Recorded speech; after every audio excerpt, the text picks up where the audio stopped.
প্রথমেতে আমি শ্রদ্ধার সাথে স্মরণ করছি আমাদের গাজীপুরের মাটি ও মানুষের এবং সাবেক ধর্মমন্ত্রী এবং সাবেক সিটি কর্পোরেশনের মেয়র জিয়াউল জুলুমের অত্যাচারের শিকারে এম.এ. মান্নান স্যার, আমি এম.এ. মান্নান স্যারকে আমি শ্রদ্ধার সাথে দেখে স্মরণ করছি প্রথমতে।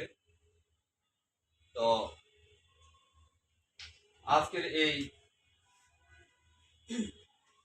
পরিচিতি সভা এবং আলোচনা উদ্যোগে দেখেছে কিছু কথা বলবো আমি।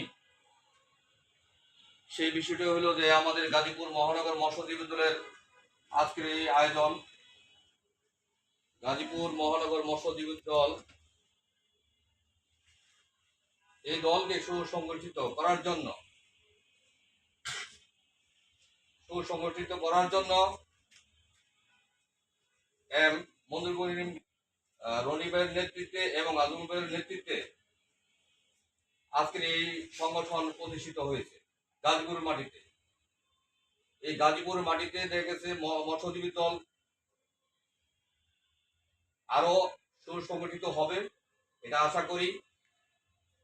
আর আজকের যে আলোচনা,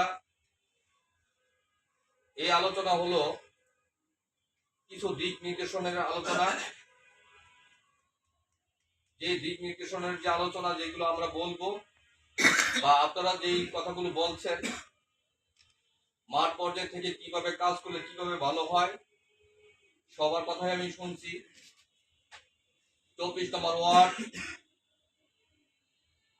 26 নম্বর ওয়ার্ড, 25 নম্বর ওয়ার্ড থেকে 27 নম্বর ওয়ার্ড থেকে আলোচনা হয়েছে, 28 নম্বর ওয়ার্ড থেকেও আলোচনা হয়েছে। যে এখানে বিভিন্ন ওয়ার্ড থেকে আগত সবাইকে দেখেছে আমি ধন্যবাদ জানাচ্ছি এবং শুভেচ্ছা জানাচ্ছি। আসসালামু আলাইকুম। এখন বিষয়টা হলো যে আমরা কিভাবে মাঠ পর্যায়ে কাজ করলে এই সংগঠনটা আরো শক্তিশালী হবে। আমাদের তৃণমূল থেকে দেখেছে আমাদের কাজ করতে হবে। আমি ওই দিনও দেখেছি কাউদিয়া থানায় আলোচনা করছি, কাউদিয়া থানাতে 21 নম্বর ওয়ার্ডে দেখেছে আলোচনা করছি, ওই দিন আলোচনা করছি। আজকে আবার দেখেছে বাদ 26 নম্বর ওয়ার্ডে দেখেছে, এখানে আমরা আবারও দেখছে